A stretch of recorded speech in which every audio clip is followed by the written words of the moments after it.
Falei da bondade de Deus. E Deus realmente tem sido muito bondoso para conosco. Nós, como igreja Creia, Cobraçol, Biguaçu, nós como famílias, família na fé, como igreja, e também famílias pessoalmente, tenho certeza que Deus tem sido muito bondoso para todos nós. E sempre é bom nós termos esse tempo que hoje é um culto especial, um momento especial de comunhão. A nossa igreja tem como nome Creia, que é o acróstico. E a primeira letra desse acróstico significa o quê? Morrer. A primeira letra do nosso acróstico, C, significa o quê? Vamos repetir juntos, melhor, né, irmãos? Comunhão. Comunhão. O que é comunhão? É isso que estamos vivendo aqui. Estamos unidos, colocando no altar de Deus a nossa vida juntos. Isso é comunhão. E é muito bom. Nós teremos o nosso almoço, teremos um momento de comunhão também através do alimento, tudo isso faz parte. E esse culto também é um culto de comunhão, de gratidão, de adoração. Um belo grupo lá de Biguaçu, sejam todos muito bem-vindos. Isso é muito bom. Um grupo aqui da igreja, pessoal lá da Palhoça. E esse ano que vai entrar 2026, nós temos uma missão, algumas missões. Uma delas é justamente repetirmos a dose que foi em Biguaçu, que é plantar uma missão agora na Palhoça. Nós fizemos em outubro o ano, a missão em Biguaçu, da unidade de Biguaçu, e vamos ano que vem, 2026, em nome de Jesus, plantar uma outra missão, Creia, agora lá na Palhoça. É um município muito grande, precisa de muitas igrejas lá, muita extensão do reino de Deus. Lá nós temos a igreja da Ponte do Imaruí, que mudou de endereço, mas é naquela região. Existe a igreja do Jardim Eldorado, na Palhoça. Tem também Maltaririú, Maltaririú. Não sei se tem mais alguma igreja batista na região. E a Creia, que vai também agora em outra área. A Palhoça é imensa. Como São José, Biguaçu, precisa de muita extensão do reino de Deus. Eu vou chamar o Guilherme aqui à frente para, em 5 minutos, dar uma palavra sobre essa missão Palhoça. Existe um grupo de oração por essa unidade Palhoça. E vamos estar ouvindo aí qual é o projeto, Guilherme.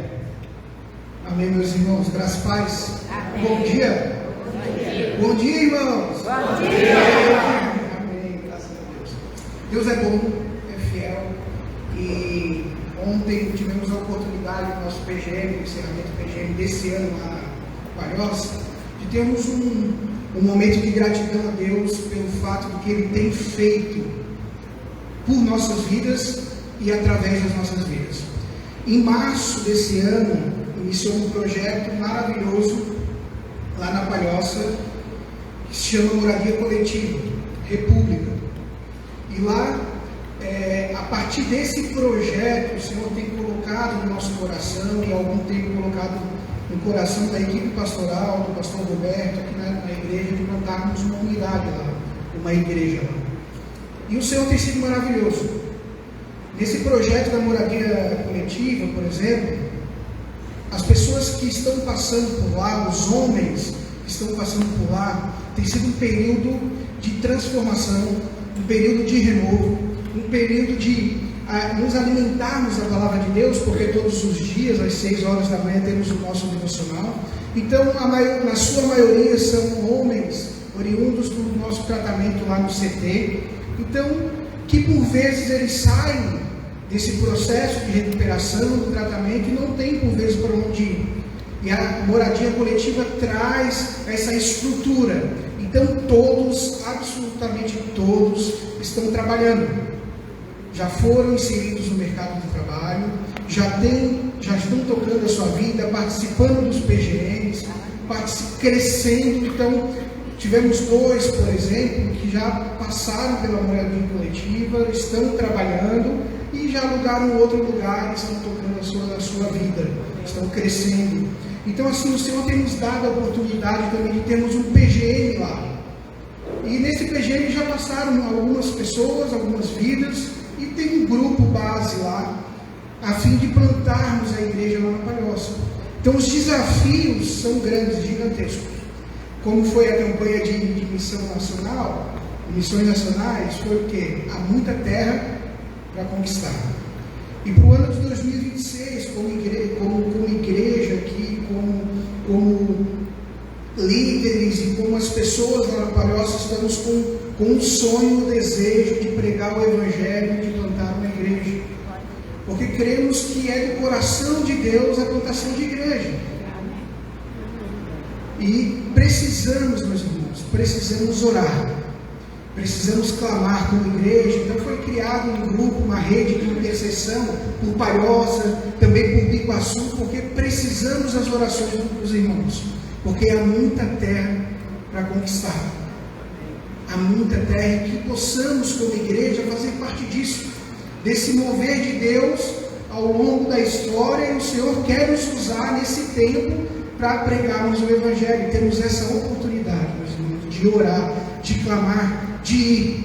Então os nossos objetivos para o início do ano que vem é termos ações evangelísticas pontuais, já é abrir mais um projeto na atuação lá na comunidade do Caminho Novo, projeto de dança, de jiu-jitsu, enfim, o que o Senhor direcionar, o que o Senhor mover, vamos estar trabalhando, porque cremos firmemente na pregação do Evangelho, e é o que Deus quer, plantar a igreja, transformar vidas, e que possamos como igreja fazer parte disso. Então ore por Palhoça, ore por Biguaçu, ore para a proclamação do Evangelho, para o avanço do Evangelho, e que possamos fazer parte disso como instrumentos e como ferramentas do Senhor. Amém? Amém, irmãos. Está aqui, Guilherme. Vamos orar. Vamos agradecer a Deus, né, por esse projeto. Isso é ser igreja, né? A igreja é um grupo que vai, a eclesia é isso, chamados para fora, para sair das quatro paredes. Então vamos ficar de pé mais uma vez, vamos orar por esse ministério, né, que seja frutífero como está sendo o Biguaçu, que seja também na Palhoça da mesma forma.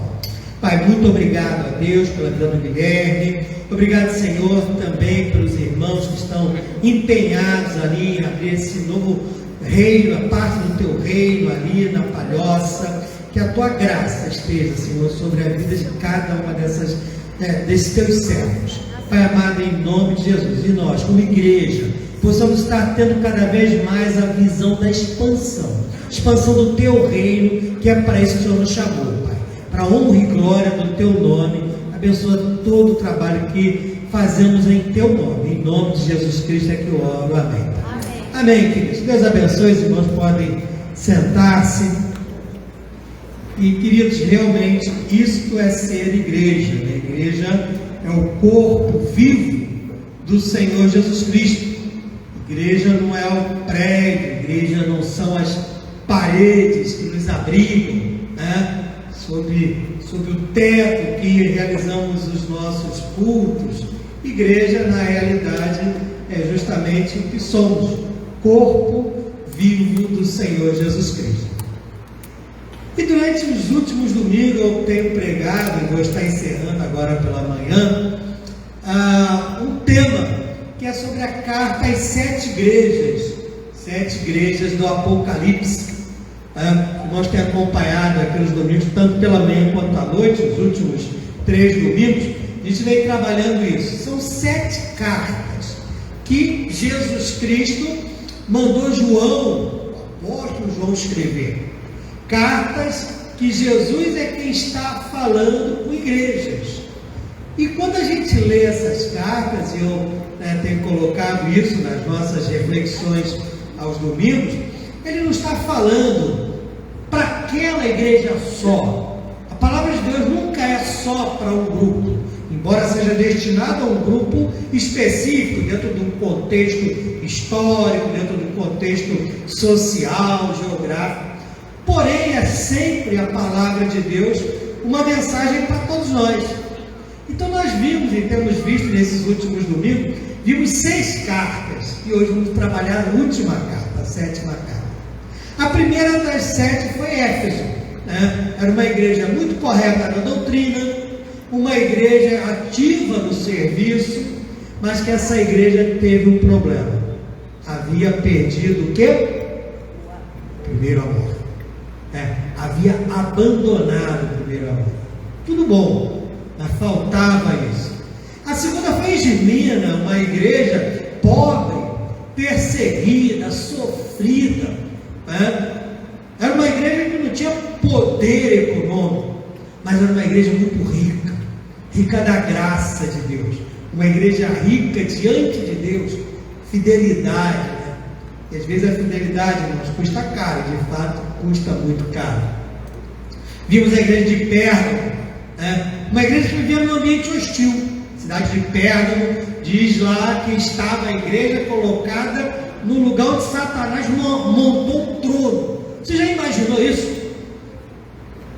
A igreja ela estava num local onde Satanás tinha colocado o seu trono, e ali ele achava que dominava. Então essa igreja vivia nesse ambiente hostil, mas era uma igreja que sofreu perseguição, mas resistiu firme. E Jesus Cristo elogia a firmeza dessa igreja. A outra foi Tiatira, uma igreja também que cresceu muito em amor, mas ela permitiu um problema, que era a corrupção moral dentro da igreja. Tinha um ótimo relacionamento, a comunhão era boa na igreja de Tiatira, mas tinha muitos problemas morais ali dentro. Sardes era uma igreja muito viva, estava com fama de estar viva, mas ela estava morta. A fama dela era fazer coisas que as pessoas olhavam, olha, essa igreja, e o pastor Mauro, pastor Roberto Schenck, Roberto Ramos, o Guilherme, quando for ordenado, quer ser pastor, e eu dei também, essa é a igreja dos nossos sonhos, igreja viva, ativa, aos olhos das pessoas, mas aos olhos do Senhor era uma igreja morta, tinha problemas sérios. Semana passada à noite vimos Filadélfia, era pequena, fraca também em recursos, mas era grande em fidelidade. E Jesus disse: olha, diante de você eu coloquei uma porta aberta que ninguém vai fechar. Queridos, isso é interessantíssimo na igreja de Filadélfia, que tem tudo a ver conosco também. É uma igreja pequena, fraca, mas Deus abriu uma porta, e colocou uma porta aberta, e quando eu abro ninguém fecha.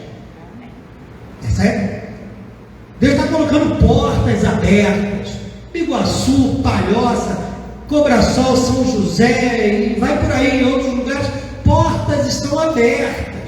Resta saber se queremos, como Filadélfia, entrar nessas portas abertas pela fé, não pelos nossos recursos, porque não temos, mas pela fidelidade, é uma coisa.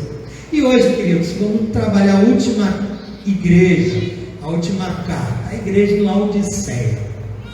Qual é a característica dessa igreja? Vamos ler. Abre a tua Bíblia, no livro de Apocalipse, no capítulo 3, Apocalipse capítulo 3, e eu vou ler a partir do versículo de número 14, diz assim, Apocalipse 3, verso 14: escreva esta carta ao anjo da igreja em Laodiceia.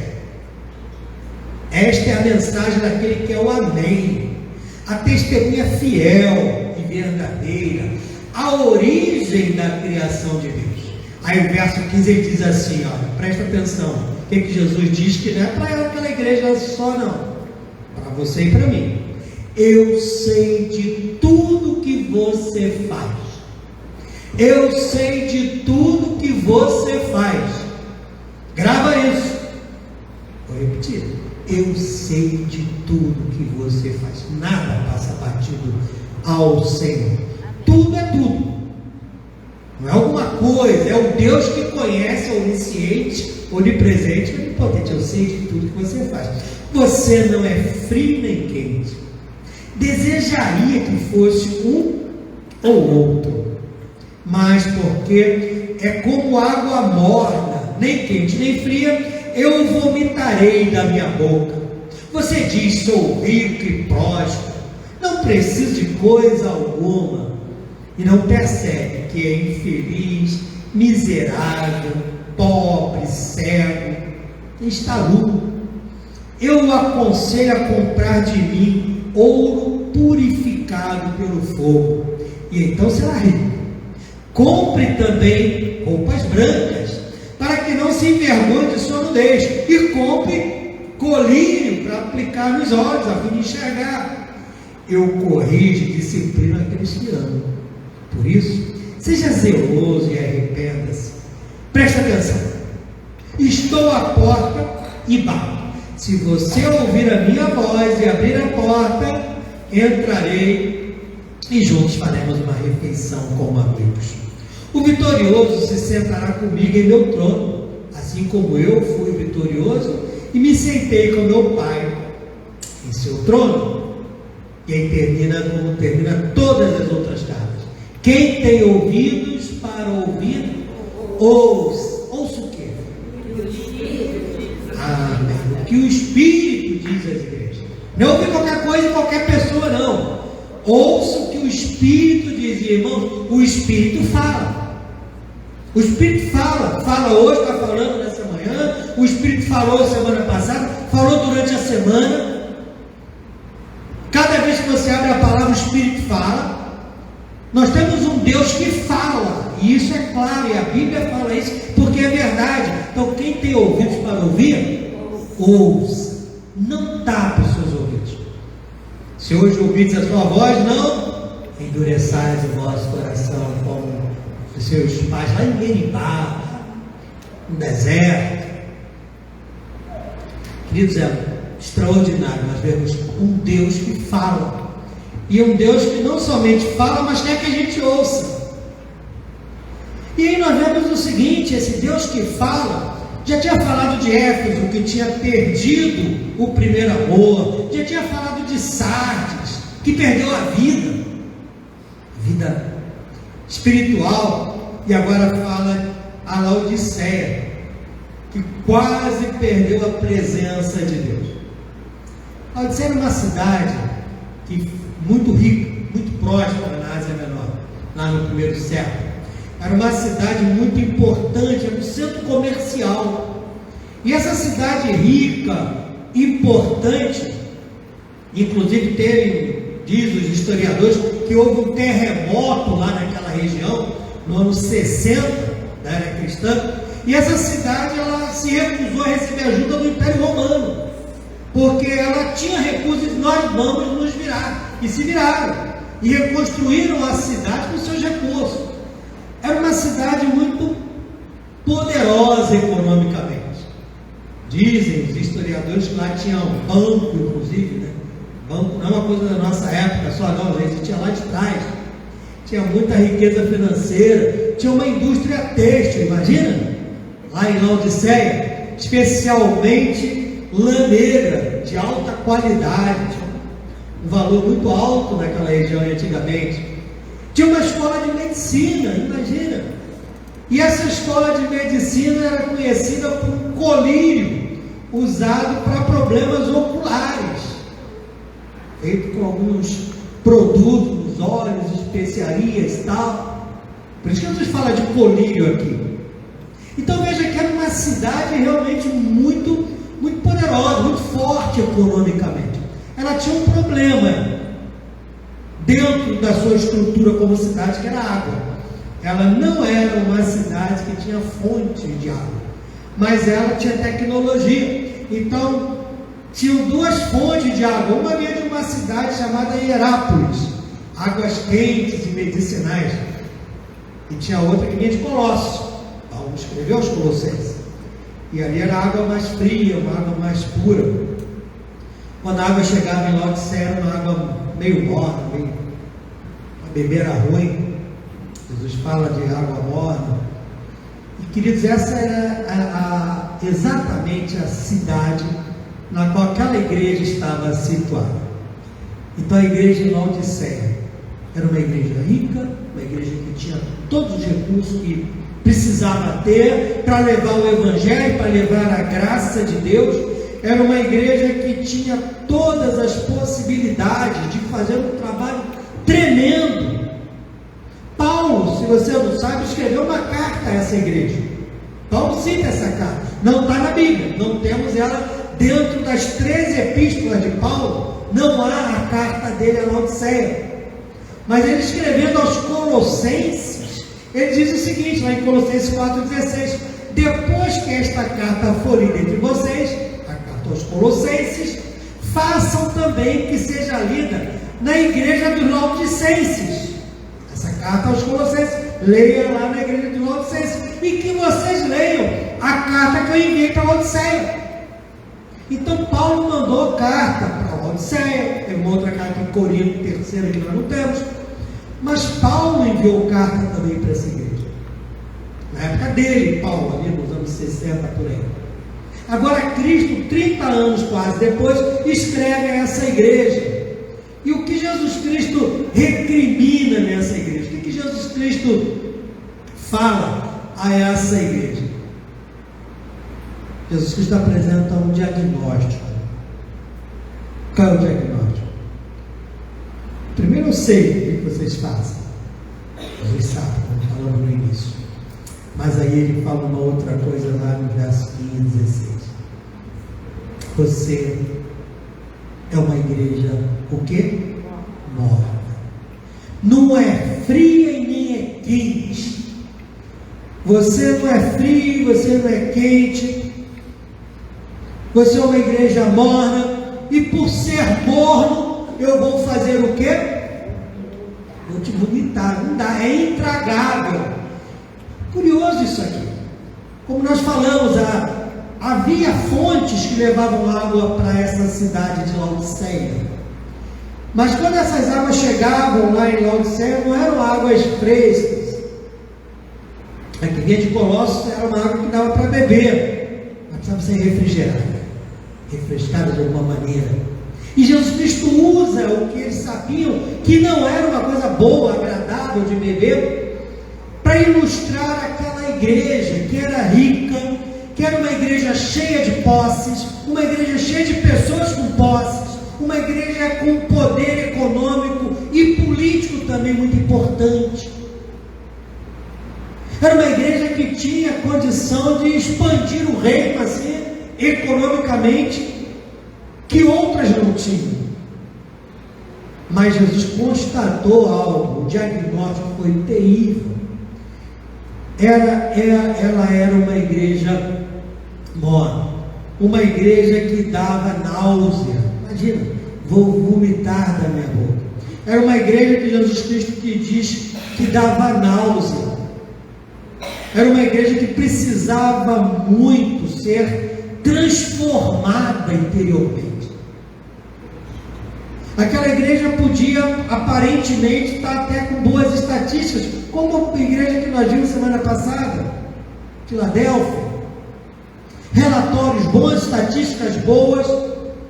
Só que Jesus Cristo, ele não olha as estatísticas, Jesus Cristo não olha as coisas que nós olhamos e valorizamos. Jesus olha o que, irmãos? Ele olha o interior, ele olha o coração. Eu sei tudo que você faz, e eu sei também tudo que você pensa, e sei também quais são os seus objetivos, as suas intenções, eu sei de tudo. Essa é a grande questão. Nós temos, queridos, um Senhor que sabe todas as coisas, um Senhor que conhece todas as coisas, um Senhor que se importa com todas as coisas. E olha, eu vou te dizer uma coisa: Igreja Batista Creia, Biguaçu, Cobrasol, Palhoça, né? E vai chegar lá. A maior tragédia da igreja não é não ter dinheiro para pagar as contas. A maior tragédia da igreja não ter autoridade econômica, política. A maior tragédia da igreja não é não ter um grupo enorme de pessoas para fazer aquilo que a gente gostaria que fosse feito. Que é o sonho, né? Nossa, eu, pastor, os pastores.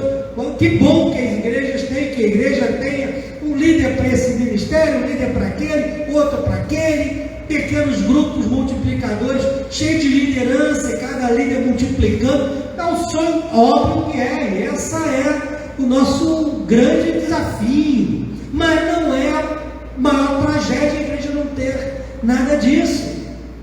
Assim como também não é a maior tragédia a igreja não ter nenhum templo. Deus nos deu essa propriedade aqui, um milagre extraordinário. Os irmãos que vêm lá de trás sabem disso, né? Deus Elias, Imar, Aldira, Gil. É um milagre estarmos aqui nesse prédio que pertence à igreja Creia do Cobração, e não tivemos esse prédio com dinheiro nem com recursos como Laodiceia tinha, muito pelo contrário, estávamos mais para a Esmirna do que para Laodiceia. Óbvio, sem recursos, mas Deus deu. Então, a tragédia de uma igreja não é não ter propriedades, não ter estrutura física, não ter nem material humano suficiente, não ter microfone bom que não dê chiado na hora da pregação, nada disso. Essa não é a maior tragédia da igreja. Sabe, irmãos, qual é a maior tragédia da igreja? A maior tragédia da igreja é o Senhor olhar para ela e falar o que falou para essa igreja de Laodiceia. Você me dá vontade. Eu tenho vontade de... Porque você não é frio nem é quente. Você está querendo viver o evangelho enganando e tentando enganar. Você não está enganando quem realmente está olhando para o teu coração. Você está vivendo o evangelho aparente, numa zona de conforto, na qual está tudo funcionando, tudo está dando certo, coisa boa. Queridos, quando tudo está dando certo, o diabo está no negócio, não é Deus. Por quê? Porque Deus faz tudo errado? Pelo contrário. Porque quando tudo está dando certo, é um sinal de que o diabo não está criando problema. A igreja do Senhor Jesus Cristo, ela é chamada e foi chamada para ser o quê? Sal da onde? Sal da terra e luz. Aí, a igreja, queridos, foi chamada para ser sal da terra, luz do mundo. E quando a igreja resolve, se propõe a cumprir esse projeto de Deus para ela, você vai encontrar trevas querendo apagar a luminosidade da graça. Você vai encontrar resistência à ação de um sal que vai temperar. Ou seja, aquela igreja lá em Laodiceia era uma igreja que tinha tantas coisas que poderiam ser muito benéficas para a obra e para o reino de Deus. Poderiam ser muito boas para a expansão do reino de Deus. Irmãos, quantas vezes eu já falei isso para Deus, né? Mas não adianta, que Ele não vai atender essa minha oração. Eu queria ter muito dinheiro.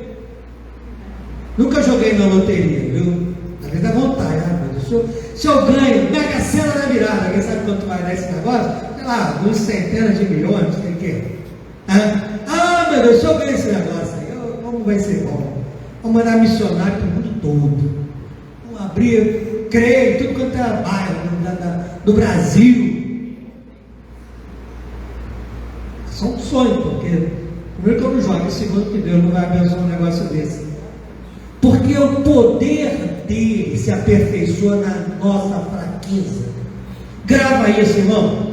O meu poder foi o que Deus falou para Paulo. Quando Paulo clamou, pediu: Senhor, tira esse espinho da minha carne, eu não aguento mais. Há um espinho na minha carne que me incomoda, me atrapalha. E eu quero fazer alguma coisa e não consigo, porque esse espinho está ali. E aí Paulo ora e clama: Senhor. E aí Deus diz para Paulo assim: Paulo, calma, Paulo, calma.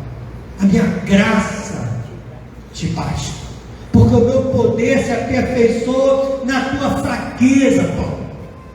E aí Paulo entendeu: quando eu estou fraco, eu sou forte.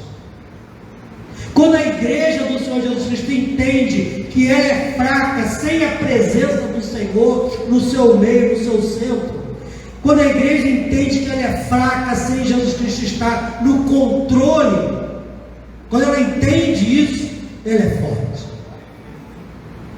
Deus opera milagres através da fraqueza da igreja. Irmãos, nós como igreja batista Creia, somos fracos em vários aspectos,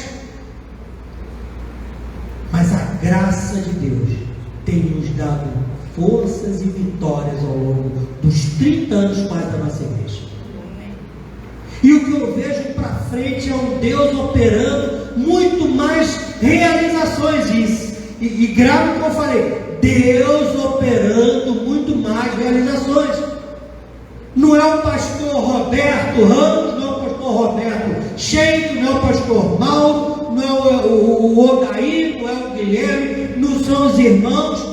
Deus operando grandes coisas. Porque esse é o plano, queridos, é o projeto de Deus. E veja que quando o Senhor olha para aquela igreja ali em Laodiceia, Ele diz: olha, porque você é morno, eu vou vomitar você da minha boca. Mas aí o Senhor olha ainda para aquela igreja com amor. Veja que coisa interessante. Apesar de tudo isso, apesar dessa identificação do Senhor, apesar do Senhor olhar para aquela igreja e falar isso tão grave, Ele diz no verso 19 o seguinte: eu corrijo e disciplino aqueles que amam. Eu disciplino e corrijo aqueles que amam. Por isso, seja zeloso e arrependa-se. Jesus Cristo está olhando para aquela igreja, está identificando algo que causava náusea, mas eu amo vocês. E é por isso que eu estou dizendo isso com tanta dureza. É como o pai, a mãe, que chama a atenção do filho, da criança com dureza e aspereza, não por falta de amor, mas muito pelo contrário. Porque, meu filho, eu te amo, eu não quero você caminhando no mundo que vai te levar para o buraco. É porque eu te amo, eu não quero ver você com determinado tipo de comportamento ou determinado tipo de pessoas que vão te levar à perdição. E é o que Jesus está dizendo naquela igreja: olha, eu amo vocês. Queridos, o plano de Deus sempre é de trazer a igreja para dentro do projeto dele, para mim e para você. Esse é o plano de Deus. Porque eu te amo. Porque eu te amo. Arrependo. E finalmente ele diz uma outra coisa tremenda. Preste atenção, verso 20. Porque estou à porta e bato. Se você não ouvir a minha voz, abrir a porta, entrarei em sua casa, né? Farei refeição com você, você comigo. Nós vamos nos alegrar juntos. E queridos, é interessante porque Jesus Cristo não está falando isso para pessoas que não o conheciam. Às vezes a gente usa essa frase aqui em contexto de evangelização. Jesus está batendo a porta, abre a porta do seu coração. Jesus está falando isso para a igreja. Era uma igreja que Jesus estava do lado de fora. Jesus bate lá, eu estou aqui do lado de fora. Imaginou? Vamos fechar a porta, Jesus fica lá fora. Isso que estava acontecendo. E eu estou aqui, eu quero entrar. Jesus quer entrar, Ele quer ser o Senhor, porque Ele é o Senhor. E Ele quer estar no lugar que Ele tem que estar na igreja, que é no centro da nossa adoração, que é no centro e no controle das nossas ações. Portanto, irmãos, a visão que Deus tem nos dado como igreja do Senhor Jesus Cristo, creia em qualquer parte do planeta que ela possa existir, é de que somos sal da terra, luz do mundo. Somos fracos quando entendemos que toda nossa dependência e força vem do Senhor. Amém, queridos? Amém. Queridos, que Deus abençoe e que o ano de 2026 seja muito mais profícuo, com muito mais realizações de Deus através da vida dos irmãos, através das nossas vidas. Amém?